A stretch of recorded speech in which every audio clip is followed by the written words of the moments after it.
Yasha. Bon, aujourd'hui on se fait quoi? On se fait la petite decklist Yubel dont je vous ai parlé d'un petit moment, avec des choses main deck qui empêchent de jouer la méta. Fansmith. Pas besoin les gars de Fansmith là, le deck il est puissant. Voilà, on va vous montrer un petit peu à quoi correspond la decklist aujourd'hui.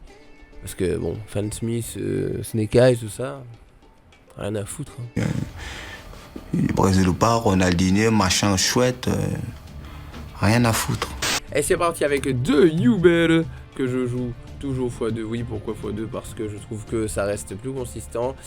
Parfois c'est ban phase verso, parfois il ban l'image. Enfin bref, on sait jamais. Moi j'aime bien 2 et ça ne m'a jamais porté préjudice plus que ça. Du coup, terrain incarné x1, comme d'habitude. Spirit of Yubel x3. Ça reste très consistant à 3. Je pense pas que je vais cut à 2. Voilà, en tout cas, Lotus du Samsara x3 aussi.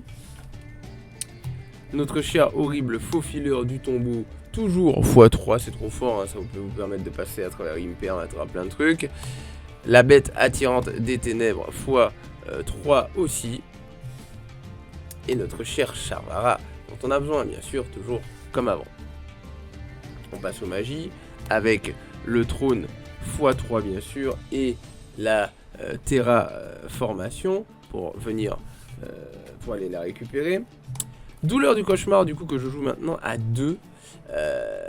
Voilà, c'est un choix que j'ai fait, je trouve qu'à 2 ça fait le café. Voilà. Parchemin mature que je joue toujours effectivement, moi je joue le cœur et moi je trouve que cette carte est très intéressante surtout contre les miroirs. Ça peut vraiment surprendre quand un miroir n'a pas cette carte que vous l'avez. Eh ben ça fait la différence les gars. Super Polymerization, show you go. Comme d'habitude je vais toujours jouer cette carte, il y a beaucoup de gens qui la cut, mais je la joue. Et je la joue x1 parce que je joue parchemin avec. Mais effectivement je me tâte de peut-être cut parchemin pour jouer super poly. Je vais voir, voilà, il y a des tests à faire mais pour l'instant ça fait le café. Et ben notamment permis de gagner au time. Éternel favori qui est aussi en quelque sorte une sorte de... comment dire, de super polymérisation aussi, c'est pour ça que jouer super polymérisation à 1 reste quand même rigolo, sachant que éternel favori, bon bah fait quand même le café. L'ouverture des portes et des esprits que je joue x2, voilà pas x3, j'ai eu des decklists à 3, mais pour l'instant 2 j'aime bien comme ça, c'est consistant, j'aime bien. Plus du tout gouverneur, main fucking deck. Et oui les gars, nous sommes dans une méta soi-disant board breaker ou autre. Mais je trouve que cette carte fait le café. Alors vous me direz mais c'est bizarre mec, tu ne pourras pas OTK avec Yubel. Comment tu vas te cracher? Mais c'est pas grave. Vous verrez qu'avec mon extra deck actuel, mon but c'est vraiment déjà t'as une carte de ça, t'actives, il peut pas répondre avec des effets de monstre. Une carte, et puis gouttelette en fait le problème c'est que ça demande des costs, ça demande voilà quoi, de sacrifier, de faire des choix, et je trouve que parfois c'est pas évident quoi, c'est pas simple, donc moi je préfère cette carte qui m'a permis de gagner pas mal de duels, hein, parce que tu l'actives c'est terminé, après tu te fais un board en fait, avec les désenchaînés, tu manges les cartes adverses et c'est bon, voilà, ouais je vous montrerai après. Et puis bien sûr la petite piège de chambre abominable des désenchaînés. On va passer aux entraps. Les entraps comme d'habitude et on a du coup notre chère petite hache x3. Ça va pas changer, c'est trop power full. Infinité éphémère x3. Ça va pas changer, c'est aussi trop powerful parce que c'est en fait on dit ouais on est dans une méta de board breakers mais je suis pas forcément d'accord. Moi je pense que l'équilibre fera la victoire parce que bah, ça reste trop efficace ce genre de carte Imperm et tout. En plus quand les gens jouent TTT, si vous avez Imperm et vous n'avez pas autre chose, bah, le mec peut pas l'activer, il se sent un petit peu con.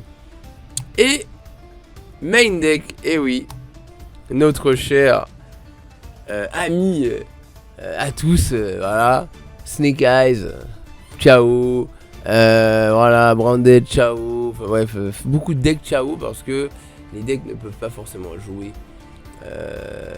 quand il n'y a pas de cimetière. Alors vous me direz mais toi aussi mec ça te désavantage imagine et tout, oui ok mais ça me désavantage quand même moins que certaines personnes, notamment les decks méta actuels. Fansmith c'est pareil, Fansmith quand je tombe sur un miroir le mec me dit ah ouais toi tu joues aussi Yubel on verra lequel sera le meilleur. Drowphase, Shifter, ouais. Ou Drowphase d'abord. Drowphase.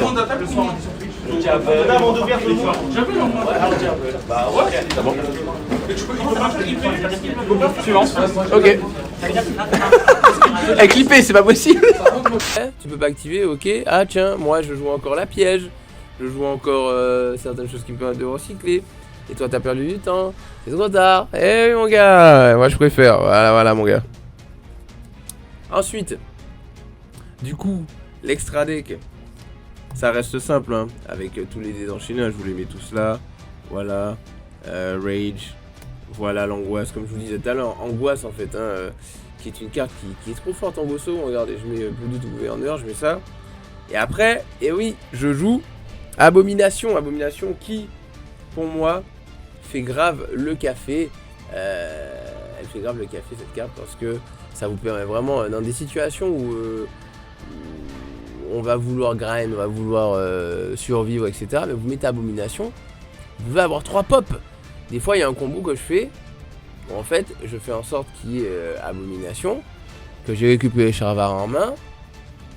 Si j'ai pas utilisé Yama, du coup, je fais effet Yama, je reborn Yama. Je reprends Charvara depuis le cimetière. Il y a lui sur le terrain. Je pop un truc, ça fait une pop. Quand lui, il pop. Enfin, quand un monstre jusqu'au combat, ça pop. Quand je pop, ça pop. Et à une phase, ça pop. Ça vous fait 3 pop. Pop, pop, pop. Encore une fois. Et hop, pop, pop. Comme je le disais l'autre fois. Ouais. C'est trop bien. En tout cas, moi, je trouve ça stylé. Le mouton de croix. Le mouton de croix pour faire le combo hein, avec Phantom of Yubel. Vous connaissez la chanson. La guide, enfin, fouineuse des enfers. Que j'hésite à cut, je vous avoue. Parce qu'elle me sert pas tant que ça. Et parfois je la cut hein. J'ai eu des versions où je testais ça avec bien sûr notre cher canon hein, le canon qui m'aide de temps en temps. Donc voilà, je la joue aussi hein. Enfin je joue aussi le canon, mais parfois je change avec la fouineuse. Vous me direz mais pourquoi le canon se trop fort avec au time? Disons que j'ai d'autres time conditions, d'autres win time conditions, et j'ai préféré faire ce choix là, mais bon. Mais voilà, dans cette version en tout cas, j'ai déjà gagné win time condition. Bref. Almirage, parce que vous connaissez, hein, si vous faites la norme de la bête attirante, machin, Almirage ça peut être très fort. Si vous n'avez pas autre chose en main, il vous faut un démon dans le cimetière. SP, bien sûr, hein, on rappelle plus qui est SP, hein, c'est la gote. La gote des gotes. Accès codeur bavard, parce que access code c'est la vie. Ça peut OTK. Voilà, moi j'essaie de toujours le jouer en plus de l'abomination, effectivement.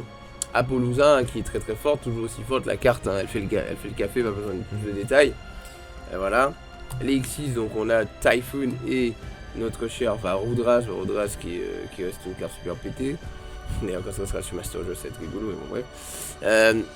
Typhoon que j'avais pas forcément dans certaines versions, mais avec le retour des sprites, de tout ça, enfin il y a plein de choses qui peuvent être gênées par Typhoon. Et quand c'est votre dernière, enfin vous avez vraiment qu'un truc dont vous débarrassez sur le board adverse, que vous l'avez, vous êtes content.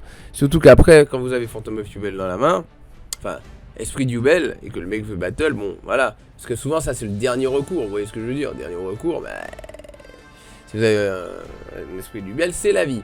On va passer du coup aux fusions avec ma chère et tendre Protector, The Loving, et bien sûr accompagné de ses sbires, les Phantom of Yubelu, pardon, Judai, pour avoir mis la carte sur ta tête comme ça gratuitement. Mais ouais, voilà, en tout cas, bien sûr 2 fantômes. J'hésite à en jouer 3, je réfléchirai, mais pour l'instant 2 c'est pas mal, ça fait le café. Voilà. Ensuite, tout simplement le side deck, oui, parce que j'aime bien vous montrer mon side. Les board breakers hein, que l'on connaît, avec Plumeau et 2 orages. Hein, voilà, pas de tergiversation. C'est des board breakers, très important en gros second. 3 cyclones cosmiques, et oui, pourquoi 3? Parce que on est dans une méta où il y a ce qu'on appelle Runic. Bref, Runic me les brise, je vous avoue. Donc, pas que Runic, hein, mais Runic Stun. Les Dexton, là, il y en a plein de petits Dexton en ce moment, ils font leur vie. Ils savent très bien que la vie est compliquée pour eux parfois, alors ça stun le cul. Voilà, en tout cas, Cyclone est là pour vous destunner. Voilà. Barrière dimensionnelle. x3, c'est une carte toujours efficace, que ça soit contre Tempa, que ça soit contre plein de decks synchro, X6, bref. Pas les Link malheureusement, mais c'est déjà pas mal comme carte. On la garde pour l'instant, ça fait le café. Skill Drain, vous connaissez le combo, j'ai pas besoin de vous rappeler plus que ça. Skill Drain, si vous avez douleur du cauchemar et que vous avez Yubel, vous crachez, enfin ouais voilà. Ça permet de T4 tranquillou, ça tue beaucoup de decks débiles. Ça tue énormément de decks en vrai, hein, Skill Drain. Voilà, moi je peux cost Lotus et tout, bref, donc c'est quand même stylé. Et puis, la Win Time Condition, effectivement je l'ai remise. Notre cher Fille Fantôme et Cornouillé, si je sais bien lire, si j'ai pas oublié. Voilà. Encore une Win Time Condition parce que le time est très très chiant. Les gens savent que le time arrive donc ils jouent différemment. C'est pas forcément tous des bâtards, mais on veut tous win, on veut tous faire le meilleur résultat. Donc forcément, on va vouloir jouer au time. C'est Konami qui nous oblige à faire ça, donc écoute, on fait avec. En tout cas, cette untrap m'a déjà fait gagner des games avec Hero auparavant.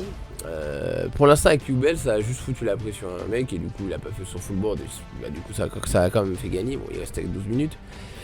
Mais voilà. Voilà en tout cas pour ce deck profile. Et puis voilà. Bon du coup en tout cas, merci à vous d'avoir regardé. Je vais mettre le lien de ce tournoi, enfin du tournoi d'où viennent les fameuses petites images avec Shift et tout, bref. Dans la description, donc si vous voulez voir le tournoi, voilà ce tournoi que j'ai gagné. Il y avait du Dark World, il y avait du Winningston, il y avait... du Snake Eyes, Fansmith si je ne m'abuse, et autre chose, moi je me souviens plus de tout, mais en tout cas des belles choses.